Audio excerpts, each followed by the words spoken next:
वक्त आ गया है क्वेश्चन करने का, सवाल उठाने का कि क्या वो जो स्कूल थे जहाँ पे हम पढ़ने के लिए जाते थे, क्या वहाँ पे हमें जो पढ़ना चाहिए था, जो सीखना चाहिए था, वो क्या हमने सीखा?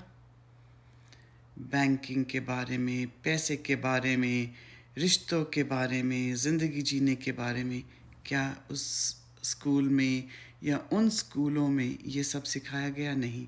स्कूलों में क्या सिखाया गया? ओबीडियंस, कि कैसे आपने एक अच्छा वर्कर बनना है, कैसे आपने पढ़ाई करने के बाद एक नौकरी लेके टैक्स भरना है, क्या आप अपना दिमाग पूरी तरह से इस्तेमाल कर सकते हैं? नहीं।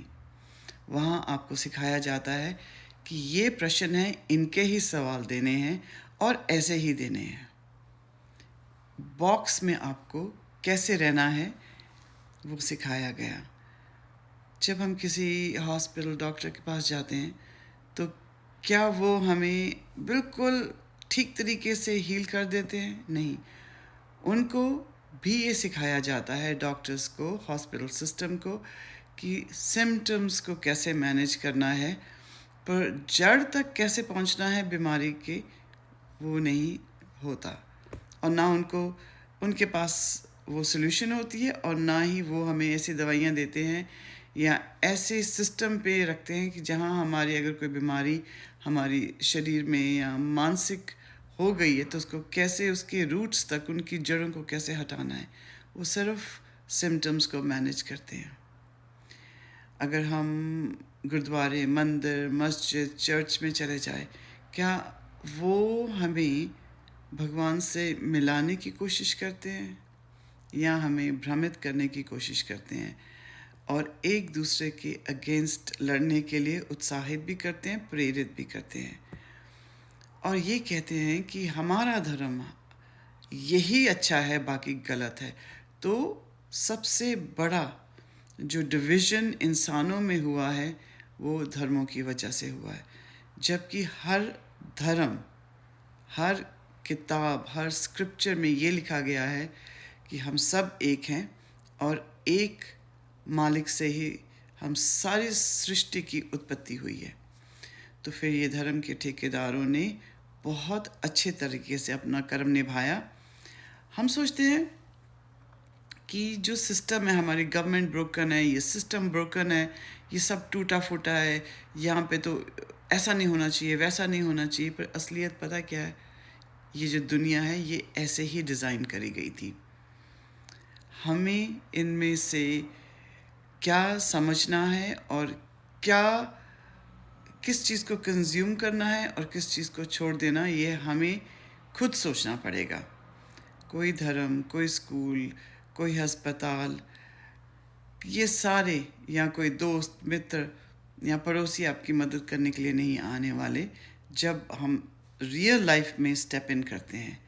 अगर हमें खुद नहीं पता, हमारे पास खुद के स्किल्स नहीं है और हम इतनी सी बातें भी नहीं पहचान सकते कि ये जो माया जाल है, इस माया जाल में हम कैसे फंसे हुए हैं और इस माया जाल को मैनेज कैसे करना है, अगर हमें खुद ही नहीं पता तो हम अपने बच्चों को क्या सिखाएंगे? हमारे बच्चे दिन ब दिन दूर होते जा रहे हैं। हमारा जो परिवार का सिस्टम है वो टूटता जा रहा है। हमारे जो रिश्ते हैं वो ख़राब होते जा रहे हैं। लोग एक दूसरे से शादी करने के लिए डरते हैं, शादी में रहने से डरते हैं, एक दूसरे के साथ रिलेशनशिप बनाने में डरते हैं। इसलिए बिल्कुल थोड़ा थोड़ा अपनी नीड फुलफिलमेंट के लिए रिश्ता जोड़ते हैं और बहुत जल्दी इसको तोड़ देते हैं, क्योंकि सब डरे हुए हैं।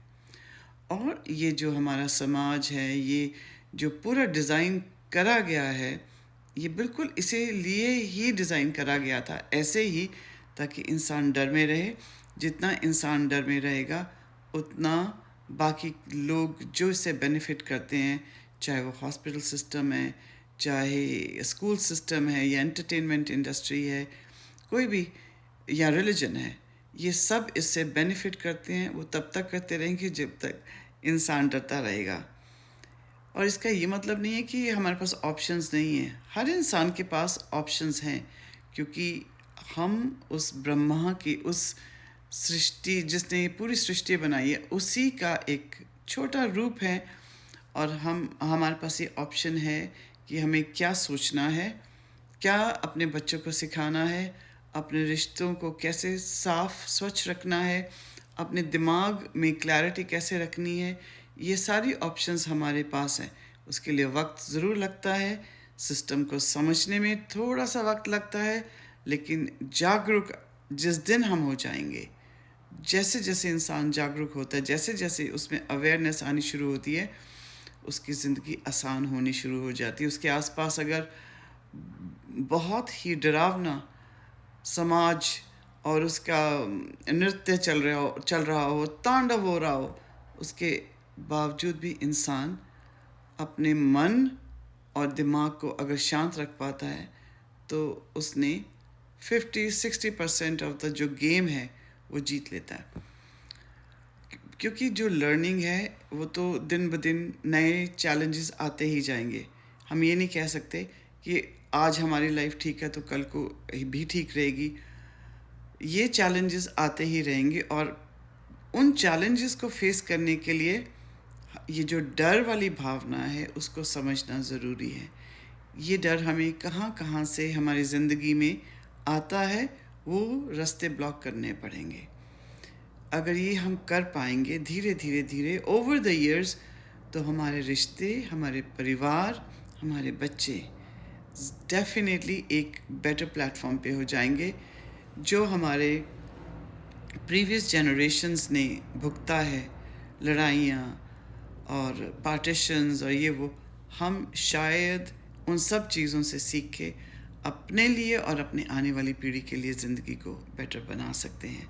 सिर्फ सोचना है और सिर्फ अवेयर होना है। आजकल की दुनिया में, इस कलयुग में, एक ही आपके पास टूल है जिससे आप निकल सकते हैं, और वो है एक स्वच्छ मन और एक स्वच्छ दिमाग। Mental clarity and a clear heart, that's it. ज़्यादा गेम्स में मत पड़ो, लोगों के साथ उसने क्या कहा, उसने क्या करा। सीधा, सच्चा, साफ सुथरा जितना आप रहेंगे, उतना ही ये जो कीचड़ है हमारी तरफ नहीं आएगा। Best of luck, think about it.